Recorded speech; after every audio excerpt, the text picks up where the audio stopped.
Patancheru MLA Gudem Mahipal Reddy ఉన్నాడు కదా, ఆయనే షాక్ల మీద షాక్లు ఇస్తుండే కాంగ్రెస్ పార్టీకి. బీఆర్ఎస్ పార్టీలో గెలిచి పార్టీ మారిన ఎమ్మెల్యేలు ఉండరు చూసిరా, అందులో గూడెం మహిపాల్ రెడ్డి కూడా ఒకడు.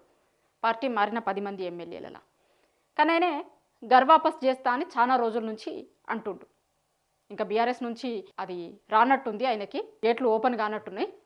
కానీ ఆయనే చాలా రోజుల నుంచి చెప్తున్నాడు, నేను కాంగ్రెస్లో చేరి తప్పు చేసిన, ఏం పనులు అయితలేవు, నియోజకవర్గ అభివృద్ధి కోసమని చేరితే ఆ నియోజకవర్గ అభివృద్ధి లేదు, ఏమీ లేదు. గతంలో చాలా సందర్భాలలో మాట్లాడిండు ఆయన క్యాంప్ ఆఫీస్ది కూడా ఓసారి చర్చ జరిగినప్పుడు క్యాంప్ ఆఫీస్లో కేసీఆర్ ఫోటో పెట్టుకుంటే తప్పేంది అని మాట్లాడిండు. తెలంగాణ రాష్ట్రం సాధించిండు, తెలంగాణ రాష్ట్రానికి తొలి ముఖ్యమంత్రి, మాజీ ముఖ్యమంత్రి కదా ఆయన ఫోటో ఉంటే తప్పేంది అన్నాడు. దాని తర్వాత రకరకాల సందర్భాలలో ఆయన మాట్లాడుతున్న ప్రతిసారి కూడా ఆయన కాంగ్రెస్కి షాక్ ఇస్తున్నట్టు మాట్లాడుతూనే ఉన్నాడు. మున్సిపల్ ఎన్నికల ముందు కూడా ఆయన బీఆర్ఎస్ వాళ్ళందరినీ గెలిపియాలి అని మాట్లాడిండు. ఆల్రెడీ బీఆర్ఎస్ వాళ్ళనే గెలిపియాలి, బీఆర్ఎస్ పార్టీ గెలుపు కోసం నేను పనిచేస్తానన్నాడు.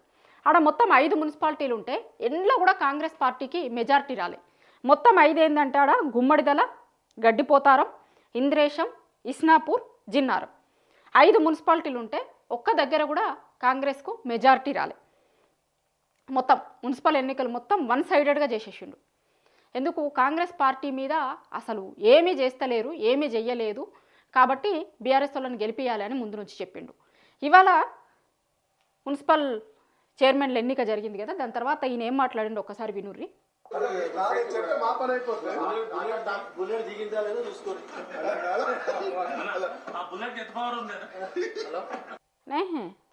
చిన్న పదం అది, కానీ చాలా గట్టి పదం అది. బుల్లెట్ దిగిందా లేదా అన్నాడు. ఎవరికి దిగింది అర్థమైంది కదా, ఆయన చెప్పాలనుకుంది. ఎవరికి చెప్పాలనుకున్నాడో చెప్పిండు ఆయన, ఎవరికి అర్థం కావాలనుకుందో వాళ్ళకి అర్థమైంది. కానీ ఇచ్చిన అంటే దేనికోసమైతే నియోజకవర్గ అభివృద్ధి ఇది అంతా ఉండే కదా, అసలు ఏమీ లేదు, ఏమీ చేస్తలేరు, ఎందుకు ఓట్లేయాలి, అందుకోసం నేను బీఆర్ఎస్ పార్టీ కోసం పనిచేస్తా అని చెప్పిండు. ఇప్పుడు ఎన్నికలలో ఎట్లుంటాయంటే కొంతమంది, ఇప్పుడు నాకు ఎన్నికలు అయిపోయిన తర్వాత చాలామంది నాయకులు వచ్చి మాట్లాడతారు బయట, ఏంది నాకు వ్యతిరేకంగా పనిచేసిండు, ఇట్లా చేసిండు, ఇంటర్నల్గా వాళ్ళతోని కలిసి పనిచేసిండు, ఇట్లాంటివన్నీ రాజకీయ నాయకులు మాట్లాడుతూ ఉంటారు. ఎన్నికలు అయిపోయిన తర్వాత ఎన్నికలలో ఓట్లప్పుడు వాళ్ళకి ప్రత్యర్థి పార్టీ కోసం పనిచేసిండు మన దగ్గర ఉండి ఇట్లా మాట్లాడతారు. కానీ ఈయన డైరెక్ట్ బాజాప్తా చెప్పిండు, బీఆర్ఎస్ వాళ్ళని గెలిపిస్తా, బీఆర్ఎస్ వాళ్ళని గెలిపియ్యిర్రి అని బాజాప్తా చాలా మీటింగులలో చెప్పిండు. గెలిపియ్యిర్రి అని చెప్పిండు, గెలిపించుకున్నాడు ఆయన. ఇప్పుడు ఆమె జగిత్యాలలో చూస్తున్నాం కదా మనం పరిస్థితి ఏంది. జగిత్యాల ఆడ కాంగ్రెస్ పార్టీలో ముందు నుంచి ఉంది జీవన్ రెడ్డి, సీనియర్ నాయకుడు, కాంగ్రెస్ పార్టీ నుంచి ఉన్నాడు. సంజయ్ బీఆర్ఎస్ పార్టీలో గెలిచి ఇప్పుడు కాంగ్రెస్ పార్టీలో చేరిండు. కానీ కాంగ్రెస్ పార్టీలో చేరలేదు అని వాళ్ళు స్పీకర్కి చెప్పారు, కోర్టుకి చెప్పారు, అంతా చెప్పారు. స్పీకర్ కూడా ఈయన కాంగ్రెస్ పార్టీలో చేరలేదు అన్నాడు. అది వేరే ముచ్చట. కానీ వాళ్ళు మున్సిపల్ ఎన్నికలలో కాంగ్రెస్ పార్టీ వాళ్ళని గెలిపిస్తారు, కాంగ్రెస్ పార్టీ కోసం అని ప్రచారం చేస్తారు, కాంగ్రెస్ పార్టీ చైర్మన్ కావాలి అంటారు, అన్నీ కావాలంటారు. మరి ఇదంతా ఇక ఎట్లా చేస్తుర్రు ఏంది అనేది చూస్తున్నారు అందరూ. వాళ్ళు బీఆర్ఎస్లోనే ఉన్నాం మేము ఇయ్యాలటికి అని అంటారు, మళ్ళీ కాంగ్రెస్ వాళ్ళకి గెలిపించుకుంటారు, కాంగ్రెస్ వాళ్ళ తరపున ప్రచారం చేస్తారు, అంతా చేస్తారు. ఆ లొల్లి ఆడ జగిత్యాలలో గట్టిగానే నడుస్తుంది, జీవన్ రెడ్డి వర్సెస్ సంజయ్. ఇప్పుడు ఈయన ఇండిపెండెంట్లకి ఈయన కొంతమందికి టికెట్లు ఇప్పించుకొని ఈయన వర్గాన్ని గెలిపించుకున్నాడు. ఈయన వర్గంతో ఈయన క్యాంపులకు పోయారు, ఆయన వర్గంతో ఆయన క్యాంపులకు పోయిండు. ఆ లొల్లంతా నడుస్తుంది, ఆ రచ్చ నడుస్తుంది ఆడ. అట్లా నడుస్తున్నప్పుడు ఈయన మాత్రం ఏం లేదు, స్ట్రేట్ కట్, నేను బీఆర్ఎస్ పార్టీ వాళ్ళని గెలిపించుకుంటా, బీఆర్ఎస్ పార్టీ వాళ్ళని గెలిపియ్యిర్రి, వాళ్ళని గెలిపించుకుంటా అని చెప్పిండు ముందు నుంచి.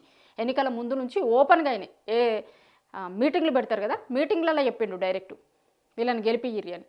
అట్లనే చెప్పినట్టే ఇవాళ వీళ్ళు గెలిపించుకున్నారు. ఇక ఇది కాంగ్రెస్ పార్టీకి షాక్ గాక ఏమన్నట్టు అవుతుంది. ఆయన చెప్పిండు కదా ఒకటి లాస్ట్లో డైలాగు, బుల్లెట్ దిగిందా లేదా అనేది. బుల్లెట్ దిగిందా లేదా అనేది అర్థమైంది కదా, ఎన్నికల రిజల్ట్స్తోని అర్థమైపోయింది బుల్లెట్ దిగిందా లేదా.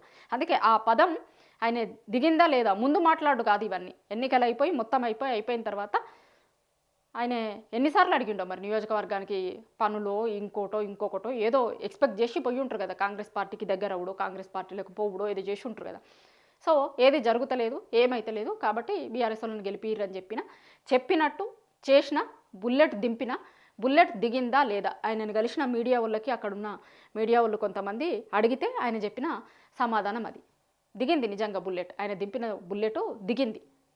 ఎట్లుంటుంది ఇంకా తర్వాత అనేది చూడాలి.